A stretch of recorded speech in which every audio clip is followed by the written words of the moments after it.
4h27 et quelques secondes pour Pomeitei à l'équipe de OPT qui réussit une magnifique performance.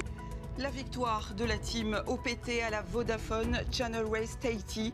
Vous l'avez vécu en direct sur TNTV. 4 heures de combat de pirogue.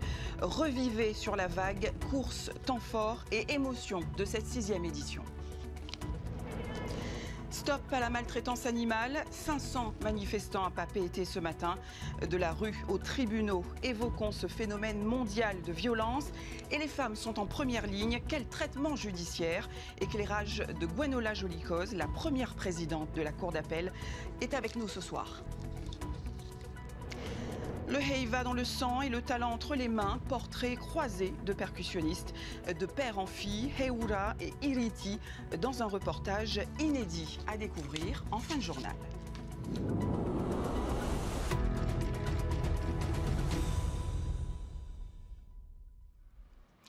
Yorana, on se souviendra de ce samedi 14 juin. Quelle course! C'était en direct sur TNTV. Au total, près de 5 heures à vivre avec nous. La Vodafone Channel Race Tahiti, combat de pirogue, coude à coude sur 60 km. Et au final, la team OPT qui succède à Enviropol et décroche sa toute première victoire. Un exploit signé sur les derniers creux. Naya Bennett sur des images de TNTV. 4h27 et 32 secondes, c'est le temps établi par le team OPT, grand vainqueur de cette 6e édition de la Vodafone Channel Race Tahiti.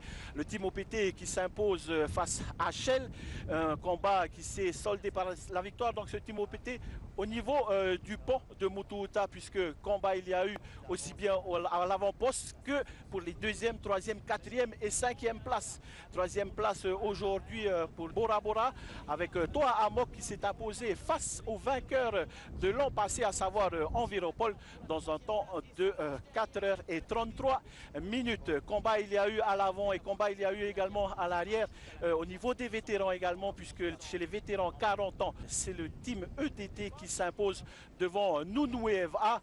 Une superbe édition 2025 de la Vodafone Channel Race avec des combats de partout et puis un record au terme de participation, puisqu'il y a eu la grande course, bien sûr, il y a également eu la King and Queen of the Dig.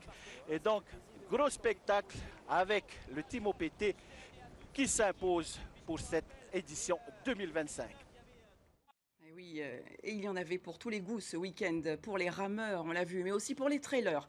Avec la Xterra Trail Tahiti, c'était à Moorea, au menu 3 courses, dont 2 parcours de nuit, frontal obligatoire et juste un faisceau lumineux.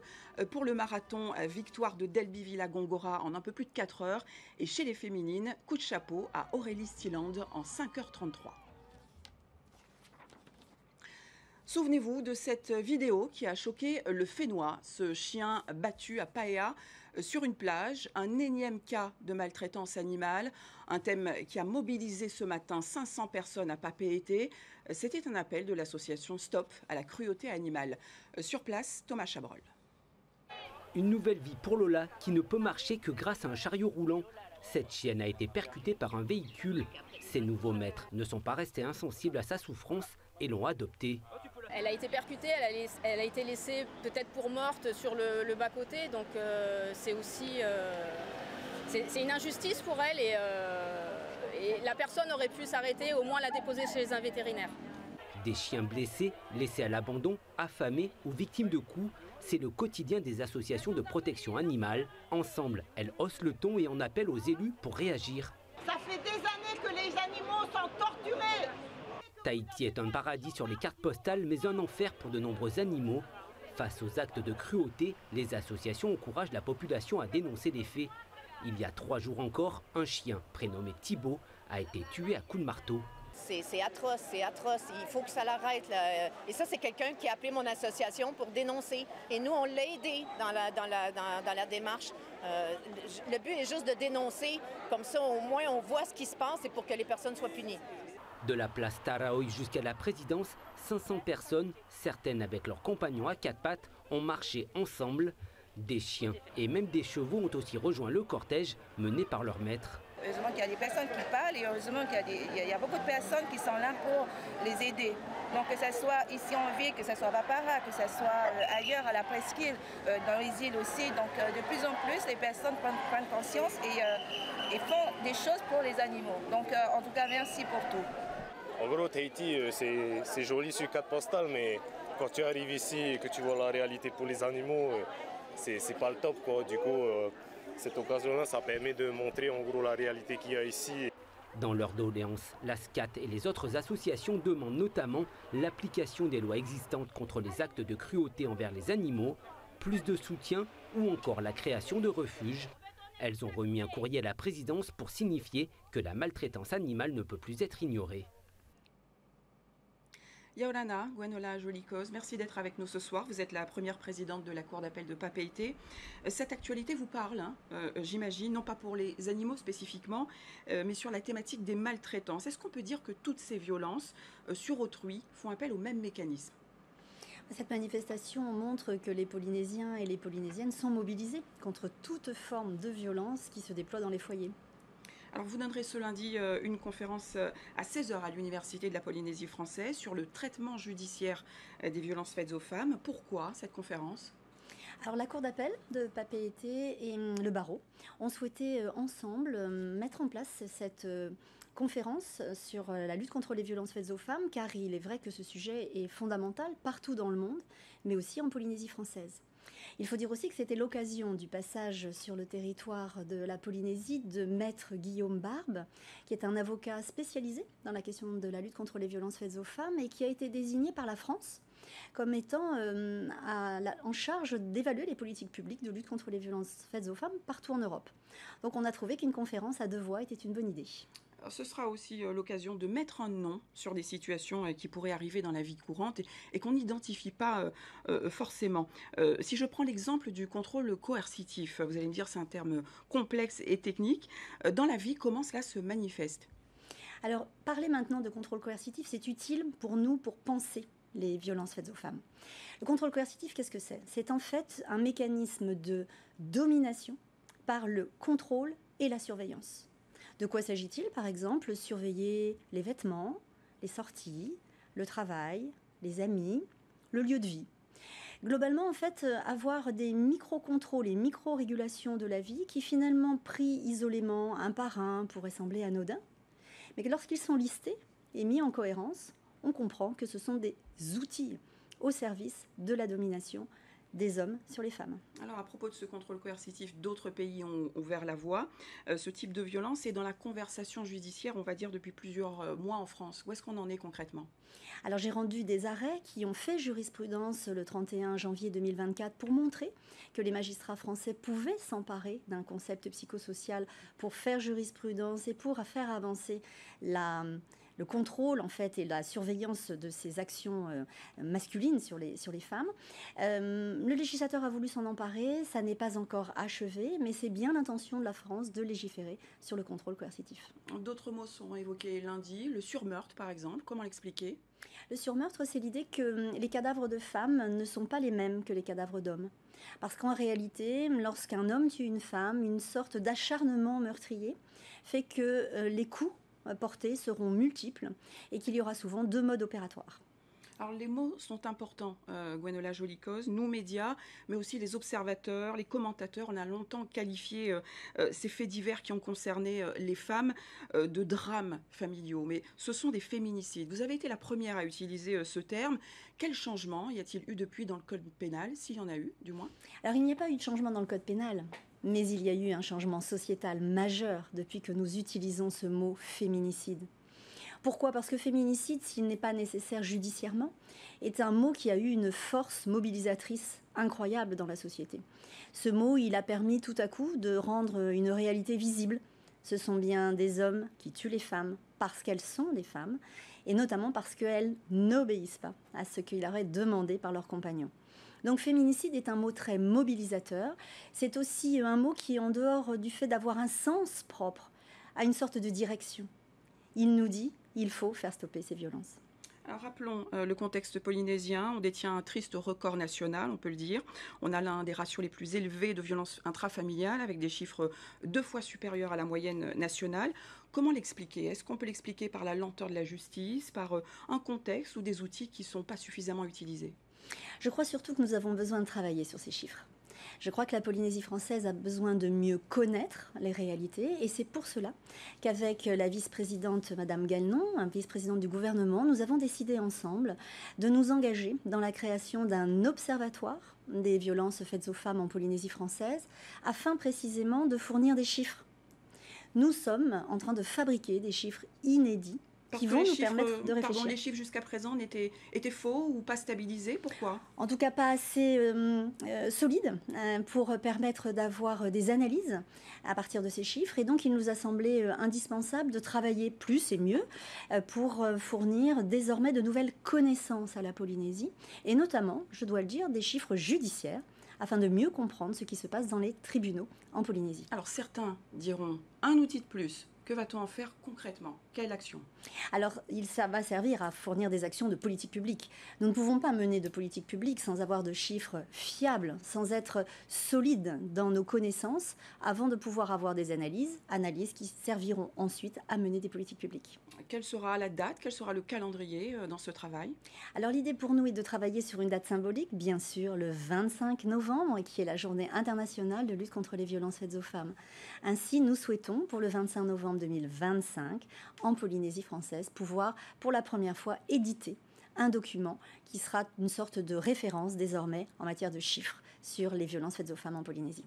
Merci Gwenola Jolicos d'avoir répondu à nos questions ce soir. Je rappelle que vous êtes la première présidente de la Cour d'appel de Papeete. Merci. À présent, un coup d'œil à l'actualité internationale avec cette double photographie. D'un côté, des manifestations anti-Trump dans plusieurs villes.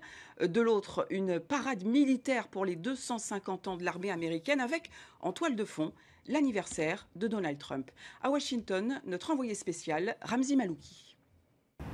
Deux situations, deux ambiances complètement différentes. On avait l'impression ici à Washington d'être dans un autre pays que les États-Unis, alors que plus de 2000 manifestations étaient organisées sur tout le territoire américain, à l'exception, encore une fois, de Washington. Donald Trump avait prévenu qu'aucune manifestation contre sa politique ne serait tolérée pour cette double célébration. Du coup, ambiance de kermesse toute la journée sur un des lieux les plus emblématiques de la capitale américaine, l'esplanade du National Mall, où des dizaines de milliers de personnes sont venues assister à des concerts dès 9h30 du matin, voir de près aussi les véhicules militaires et les hélicoptères, des véhicules et des hélicoptères dont certains ont participé plus tard dans la soirée à la grande parade. Alors bien sûr, nous avons comme référence, nous, le défilé du 14 juillet. Eh bien, cette parade américaine était loin d'être une démonstration de force, plutôt une sorte de communion entre les Américains présents et leur armée. On a vu défiler tous les uniformes de la guerre d'indépendance à nos jours. Donald Trump, dans sa tribune, semblait être ravi, tout comme ses invités, comme s'il ne se passait absolument rien dans le monde, alors qu'on le sait, on a un conflit ouvert au Moyen-Orient, on a des manifestations encore une fois partout sur le continent américain. Donald Trump qui avait annoncé enfin que des centaines de milliers de personnes seraient présentes à cette parade. Même s'il y avait du monde, on est loin de la parade de 1991 qui a eu lieu ici même à Washington sur ce même parcours de 3 km et qui célébrait la fin de la guerre du Golfe et qui avait accueilli 250 000 personnes. À Washington, Ramzi Malouki pour Tahiti Nuit Télévision. Et plus près de chez nous, à Aroué, ce rendez-vous annuel. Il s'agit du nettoyage du littoral de la commune avec 2 constats encourageants. De plus en plus de personnes sont mobilisées chaque année et de moins en moins de déchets sont ramassés. Sam Teinaore.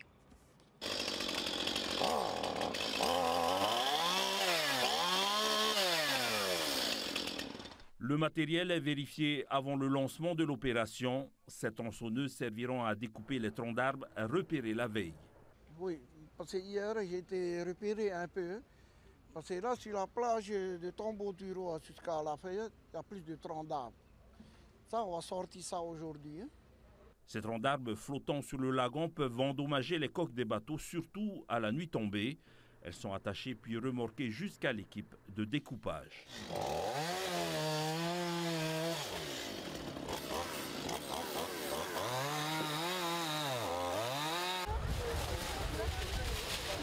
Sur la plage du Tombeau du Roi, les équipes de ramassage ont quasiment terminé leur travail en à peine 1 heure. C'est notamment grâce à la faible quantité de déchets sur la plage. On trouve moins de déchets tels que les bouteilles d'eau, les canettes d'alcool, d'autres détritus, et tout ce qui reste, comme d'habitude, c'est les algues, les déchets naturels, comme d'habitude. Mais moins de déchets polluants, les gens sont plus respectueux. Pour cette opération, l'équipe municipale a pu compter sur les membres de leur famille, des associations et des paroissiens. Beaucoup d'enfants ont été associés comme pour leur apprendre les bons gestes. Dans une famille, il ne faut pas arrêter de dire, de faire aussi, d'agir, et ils verront devant eux ces exemples, et je pense qu'ils continueront à mettre en place ces gestes qu'ils ont vus depuis petit. Mais ce qui est important pour nous, c'est effectivement de dire à la population, de dire à tous ceux qui sont sur Arouet, qui sont fiers d'être sur Arouet, qu'ensemble on pourra aller beaucoup plus loin, et surtout continuer à dire que c'est une ville où il fait bon vivre. Mais aujourd'hui, on va un peu plus loin, puisque le mieux vivre ensemble, je pense aussi, va nous permettre de donner la main, chacun de nous, à notre manière, pour que Arouet continue à être cette belle ville.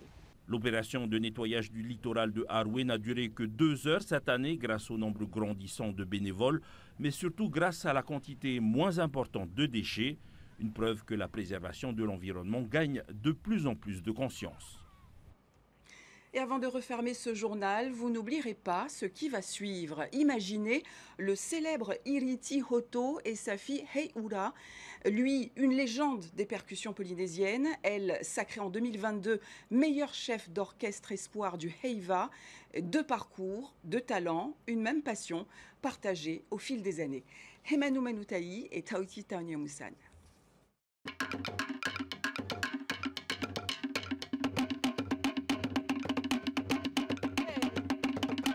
La maîtrise des percussions traditionnelles, tel est l'héritage que Iriti Hoto laisse à sa fille Heiura. À 27 ans, elle maîtrise les apprentissages de son père quasiment à la perfection.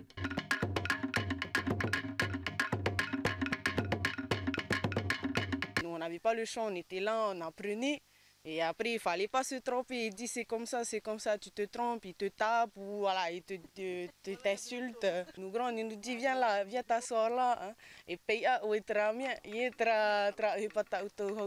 Ce savoir est le tien de ses 2 parents qui participent au Heiva Tahiti depuis plus de 40 ans. Heikuranui a surtout bâti sa réputation sur son orchestre. Tous les soirs, elle emmenait sa glacière et après, moi j'étais dans la benne. Et je tapais sur la glacière. Après, elle était là, elle m'écoute. Elle laisse passer. À un moment donné, elle était fiou. Elle m'a dit « Abé, ya ma nina, va tout taper avec tes tontons. » Du coup, je suis partie. Et c'est ça qui est bien avec les batteurs de Heikuranui, c'est tu n'as pas cette gêne, tu n'as pas cette honte d'aller parce que tu sais que ça, c'est ton tonton. Même si on n'a pas de lien de sang, c'est une famille. D'abord. Heiura souhaite reprendre le flambeau familial, mais n'exclut pas l'idée de constituer son propre groupe avec comme base les enseignements de son père. Voilà, c'est la fin de ce journal. Merci de l'avoir suivi. 19h, Waves, 19h20. Ne manquez pas le 200e épisode de Pékin Express. Très belle soirée sur TNTV. Retrouvons-nous demain. Merci.